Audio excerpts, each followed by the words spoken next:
The wind came down the mountain like it had something to prove. It tore through the pine trees and dragged snow across the frozen ground in long silver sheets.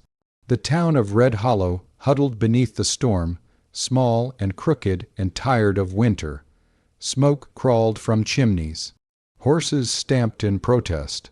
And in the center of it all, beneath a sagging wooden awning, a line of women stood with sacks over their heads. Jonah McCall had not planned to be there. He had come down from the high country with a mule train of furs and dried meat, hoping to trade before the worst of the season closed the passes. He hated towns. They were loud in ways that mountains never were, loud with greed and gossip, and the kind of loneliness that pressed in from all sides. But he needed salt, ammunition, coffee if he could afford it. So he tied his mule outside the general store and stepped into the noise.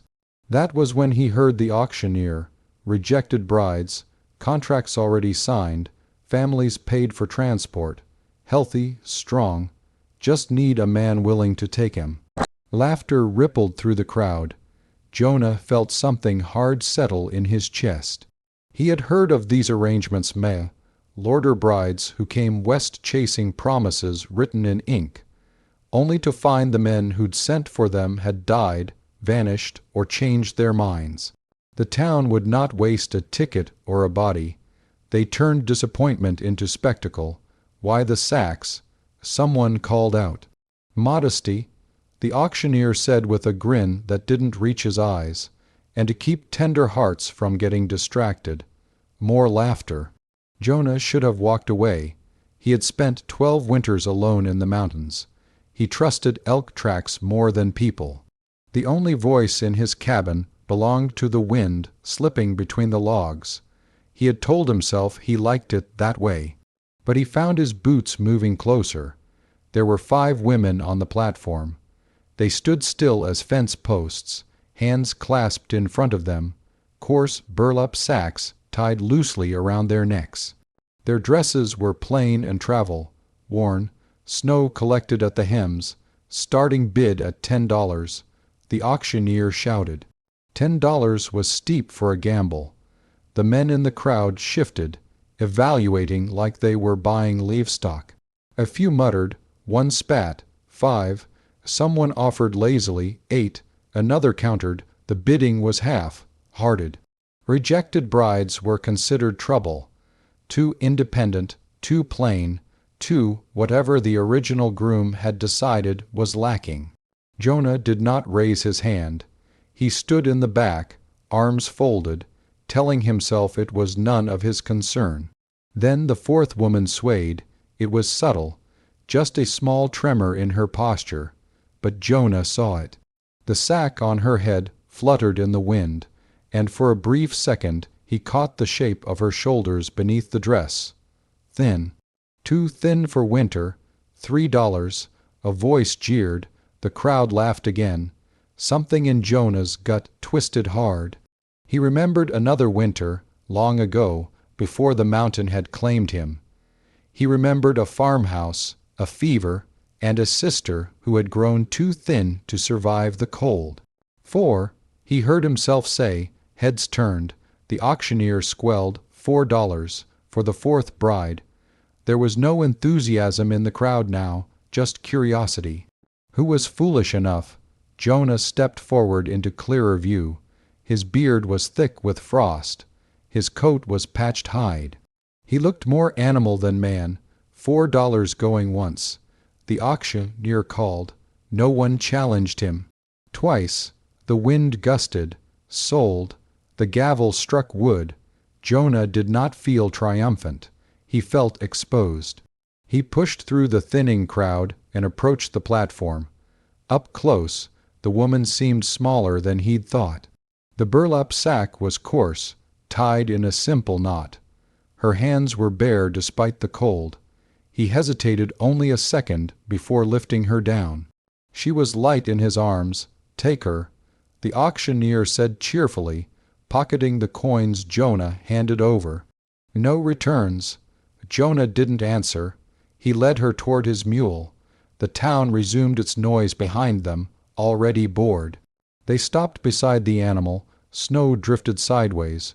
Jonah cleared his throat. "You can take that off," he said gruffly, gesturing to the sack. She didn't move. "I ain't gonna hurt you," he added, awkward with the words. Slowly, trembling fingers reached up and loosened the knot. The burlap slipped free. Jonah gasped, not because she was ugly, not because she was scarred or strange. He gasped because she was beautiful in a way that felt unfair to the bleak world around them. Her skin was pale from travel, but beneath it glowed a quiet warmth. Her hair tumbled down in a spill of dark copper curls, flattened by the sack, but still luminous even in the gray light. Her eyes, God, her eyes were a startling shade of storm, blue, rimmed with exhaustion, but fierce with something deeper than fear. She blinked against the snow, lifting her chin slightly as if bracing for judgment. Jonah found he couldn't speak. He had expected rejection to mean something obvious: crooked teeth, a scar, some visible flaw. Instead, he saw a face that belonged in spring, not in this bitter wind. You're not what I expected," he muttered finally. Her lips curved faintly, but there was no humor in it. "Neither are you." Her voice was low, steady despite the tremor in her hands. He swallowed. "Name, Clara Whitford." "Jonah McCall." They stood there, strangers bound by $4 and circumstance. "Why were you rejected?" he asked before he could stop himself. Her gaze flickered away. "The man who sent for me decided he preferred someone younger, less opinionated." Jonah felt heat rise in his chest, not from embarrassment but anger. "How old are you?" 26. He stared at her. That was hardly old, and opinionated. She held his eyes. "Yes." A strange, reluctant smile tugged at his beard. "Good." She studied him as if trying to measure the shape of that word. He helped her onto the mule, then mounted behind her. The path up the mountain would take hours, and the storm showed no sign of easing. As they left Red Hollow, Clara did not look back. The climb was brutal. Snow thickened. The mule trudged stubbornly. Clara's shoulders tensed with every sharp turn. "You ever ridden mountain trails?" Jonah asked. "No." "Hold tight, then." She did. He felt the fragile warmth of her back against his chest, the stiff tension slowly giving way to exhausted trust. He told himself it meant nothing. She was cold, that was all. By the time they reached his cabin, dusk had swallowed the world. The structure crouched among the pines, built of heavy logs, smoke curling faintly from the stone chimney. Clara stared at it. "You live here, alone, have for years. Why?" He dismounted, tying the mule. "Because mountains don't lie." She slid down carefully, nearly stumbling from stiff legs. Inside, the cabin was simple but solid. A hearth dominated one wall. A rough, hewn table stood near a single window. Pelts hung drying from rafters. It smelled of wood smoke and pine resin. Clara stepped in slowly, absorbing it all. "There's food," Jonah said. "Not fancy." "I'm not fancy," she replied. He nearly laughed at that. He set stew to warm over the fire while she removed her coat. Beneath it, her dress was worn but clean. She moved with quiet dignity, as though refusing to let humiliation define her. They ate in silence at first. Finally she said, "Why did you buy me?" He considered lying, saying he needed help, saying he pitied her. Instead, he told the truth, didn't like the way they were laughing. She nodded once, as if that answer made sense. "You don't have to stay," he added gruffly. "When the pass clears in spring, I can take you back down. You can choose your own path." Her spoon paused midair. "You'd let me leave. I bought you. I didn't chain you." She studied him long and hard. "You're a strange man, Jonah McCall." "So I've been told." The first nights were awkward. He gave her the small sleeping alcove, and took the bedroll by the hearth. He chopped extra wood. She insisted on cooking. They moved around each other like wary animals, careful not to intrude. But winter has a way of pressing people together. One night a blizzard roared down the mountain with a fury Jonah hadn't seen in years. The cabin groaned under the assault. Snow forced itself through cracks in the shutters.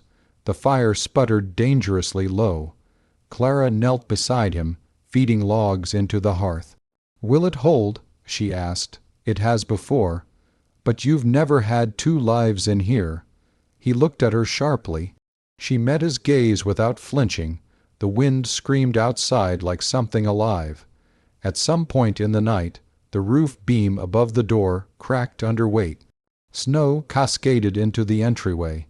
Jonah swore and rushed to reinforce it. Clara didn't hesitate. She grabbed boards, braced the beam, hammered nails with hands that had probably never held tools before this winter. They worked side by side, breath visible in the freezing air. When the storm finally eased near dawn, they stood in the wreckage of their doorway, shoulders touching. "You didn't have to stay," he said quietly. "I know," she replied. He realized then that rejection had not broken her. It had honed her. Days stretched into weeks. Clara brought a softness to the cabin that Jonah hadn't known he missed. She mended old blankets. She hummed while kneading dough. She spoke her thoughts plainly, even when they challenged him. "You hide up here because you're afraid," she told him one evening. Afraid of what? Of losing something again. The words hit too close. He turned away. "You don't know me." "No," she agreed gently, "but I see you." And that frightened him more than any storm. Spring began its slow thaw. Snow receded in patches. The creek broke free from ice. Birds returned with tentative songs. The day came when the pass was clear. Jonah saddled the mule without speaking. Clara watched from the doorway. "You ready?" he asked. She stepped down into the yard, sunlight catching in her copper curls. "Ready for what?" "To go back. To find what you want." She walked toward him slowly. "What if I already have?" His breath caught. "I didn't need saving from Red Hollow," she said softly. "I needed a place where I wasn't judged like livestock. You gave me that." He stared at her, stunned. "I was rejected because I wouldn't be quiet," she continued, "because I asked questions, because I refused to shrink. You didn't ask me to shrink." Jonah's hands tightened on the reins. "I won't stay out of gratitude," she added firmly, "only if you want me here as an equal." The mountain air felt suddenly thin.